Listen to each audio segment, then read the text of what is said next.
Now, I sell close to 3,000 items a year. That's $600. So you've got to recoup that $600. I mean, I suppose you can eat it, but who wants to eat 600 bucks?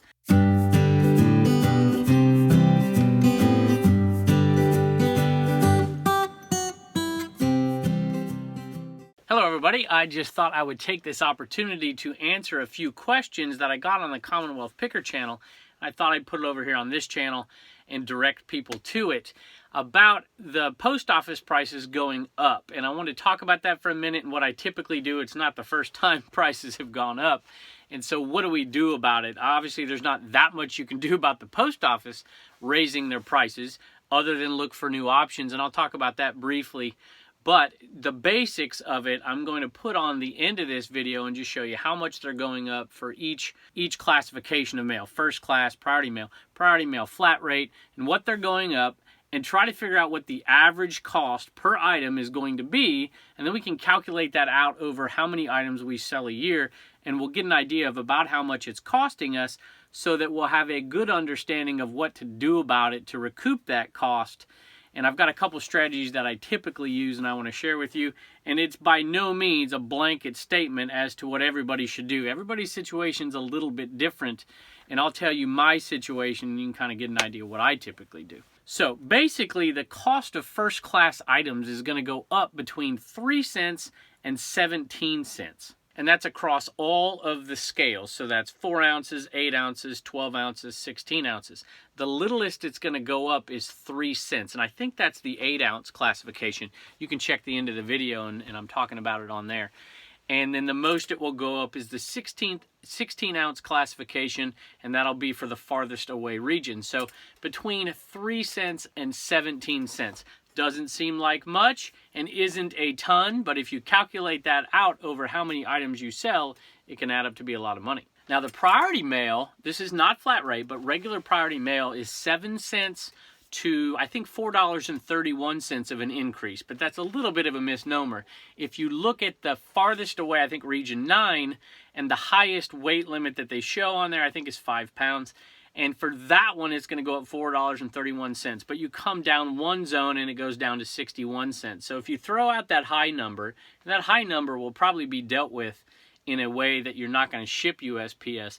Like you're going to go 5 pounds or more far away. You're probably going to go FedEx or maybe even FedEx Smart Post. There's different options that I would try on those. And obviously pirate ship's an option too. You can kind of throw out that high number and look between 7 cents and 61 cents of an increase for regular priority mail. Now the priority mail flat rate is a big deal for a lot of people. All right, now the priority mail flat rate, and that is a big deal for a lot of people, is going to end up going up between 15 cents, and I think that's for the small priority flat rate box, which I don't really ever use. It's going to go up between 15 cents and I think 70 cents.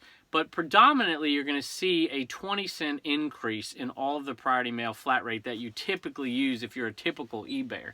Now, I sell things big and small, but I sell a lot of first-class items. So the increase on me on those smaller items is going to be smaller. I obviously do sell priority mail, and I sell a lot of the larger stuff is going to end up going FedEx for me. So what I did is I just took kind of a snapshot of what I've sold, and I just took a snapshot of the last 2 weeks to see how many were first class, how many were priority mail, and I got an estimate for my own mind here to calculate this out. How much is it going to cost me? And I came to the conclusion that it's somewhere between 17 cents and 25 cents on average. I'm not a mathematician, but that's about where we're at. So let's just say it's 20 cents on average. You're going to spend more if you do what I do, and I do a lot of one-offs and a lot of bigs and smalls. If you're out there and you sell the exact same merchandise over and over again, this may not apply to you. But if you do what a lot of us typically do, I'd say 20 cents is a fairly decent estimate. Now, I sell close to 3,000 items a year. That's $600. So you've got to recoup that $600. I mean, I suppose you can eat it, but who wants to eat 600 bucks? So my strategy is pretty simple. For the items that I have multiples of, I'm going to go in and adjust my cost. If I have 1,000 Grateful Dead CDs, I'm going to go in and I'm going to adjust the shipping on those. So all of my multiples, I think it's a smart thing to go in and adjust them. Now, all the one-offs, you know how long it would take me to go in and change? I have shipping, I have calculated shipping, I have flat rate shipping, I have shipping that is free, all kinds of things. I'm not going to go into 850 listings and change them all. To me, it's not worth the time. And here's one other advantage. A lot of those things that are older, that haven't sold, I think you're going to have an advantage if people start changing the prices to meet the new shipping and you keep yours low. It's like, in essence, putting those older items on sale anyways that you want to clear out. So if you have items that are very specific to these individual categories that you have multiples of, go ahead and go change them. And if you have time, if you have no inventory to list, then by all means go change them. If you have a death pile, I think you're better off listing your death pile. That's my personal opinion. That's what I would do in the situation, and that's what I'm going to do. Now, as you list new items are more likely to sell anyways.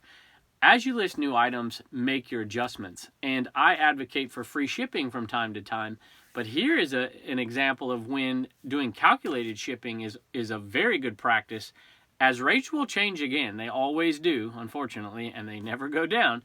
So they will change, and if you have calculated shipping in there already, you've already got it taken care of. So anyways, there's just a few thoughts. Feel free to comment below and let me know what you think. Am I on the right path? Do you have a different scenario?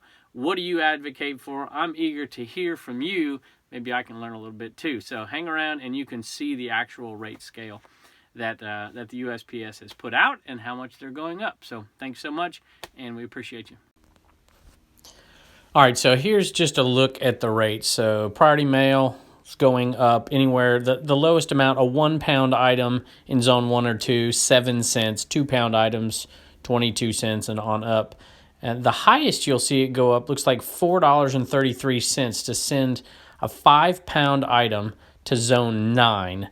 But there's a huge drop off going down to 61 cents for zone 8. So it's not the end of the world, but it's a significant uptick in prices. Now what you're going to find is those 5 pound items and above are going to end up being much better going FedEx, and I've already started to see that. So here's the priority mail flat rate, and you'll see the difference in the price in 2019 and 2020. So flat rate envelope is going up 20 cents. Legal flat rate envelope is going to go up 20 cents. Padded flat rate is going to go up 20 cents. Small flat rate box, which I never use, 15 cents. Medium flat rate box, 40 cents. So if you take all those and you're calculating that with the first class. Now I do a lot of first class, and a lot of people do on eBay. So basically the smallest amounts it's going to go up first class looks like 3 cents, and that's at the 5-6 ounce rate there, and it's zone 1 and 2. You're going to see as much as 17 cents. So between 17 cents and 3 cents is the average price going up for that. So that'll give you an idea, and it looks like it's going up to 4 ounces is going up 8 cents, up to 8 ounces is going up 3 cents.